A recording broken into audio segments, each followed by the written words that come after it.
খড়গপুর ও মেদিনীপুরের একাধিক মন্দিরে পুজো দিয়ে শুক্রবার মনোনয়নপত্র জমা দিলেন মেদিনীপুর লোকসভা কেন্দ্রের বিজেপি প্রার্থী অগ্নিমিত্রা পাল। অন্যদিকে মৃত বিজেপি কর্মীর পরিবারের সদস্যকে প্রণাম করে একই দিনে মনোনয়নপত্র জমা দিলেন ঘাটাল লোকসভা কেন্দ্রের বিজেপি প্রার্থী হিরণময় চ্যাটার্জি।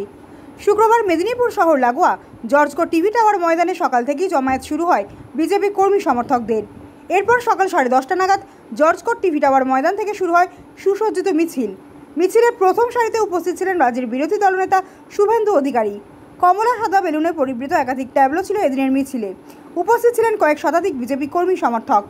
মিছিল জেলাশাসক দপ্তরের বাইরে পর্যন্ত এসে পৌঁছয় এবং তারপরই মেদিনীপুর ও ঘাটাল দুই লোকসভা কেন্দ্রের দুই বিজেপি প্রার্থী যথাক্রমে অগ্নিমিত্রা পাল ও হিরণময় চ্যাটার্জি জেলাশাসক দপ্তরে প্রবেশ করেন মনোনয়নপত্র জমা দেওয়ার জন্য।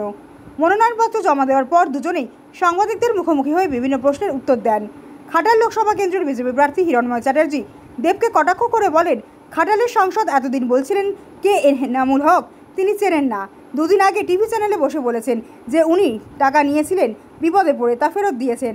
একজন অভিনেতা প্রডিউসারের রাজনৈতিক দলে যোগ দেওয়ার পর প্রথম 5 বছরে 100% এবং পরের 5 বছরে 150% সম্পদ বৃদ্ধি হয়েছে। বাকিটা আপনারাই ভাবুন। আমি রামচন্দ্রের দলে আছি আর উনি রাবণের দলে আছেন।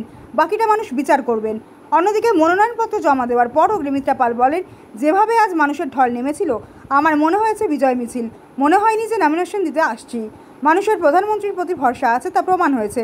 তবে নির্বাচনের ফলাফল বেরোনোর আগেই পরিষ্কার হয়ে যাবে মেদিনীপুর লোকসভা কেন্দ্রে বিজেপি জয়ী হচ্ছে। দিন আগেই টিভি চ্যানেলে বসে বলে দিলেন যে হ্যাঁ উনি টাকা নিয়েছিলেন এবং বিপদে পড়ে টাকা আবার ফেরতও দিয়ে দিয়েছে। এটা প্রডিউসারের পলিটিক্যাল পার্টি জয়েন করার পরে প্রথম 5 বছরে 100%, তারপরের 5 বছরে 150% সম্পত্তি বৃদ্ধি হয়েছে।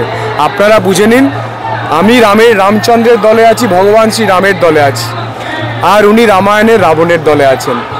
মেদিনীপুর লোকসভার রেজাল্ট কিন্তু অন্তত বেরিয়ে গেছে। বিজেপি এখান থেকে জিতছে।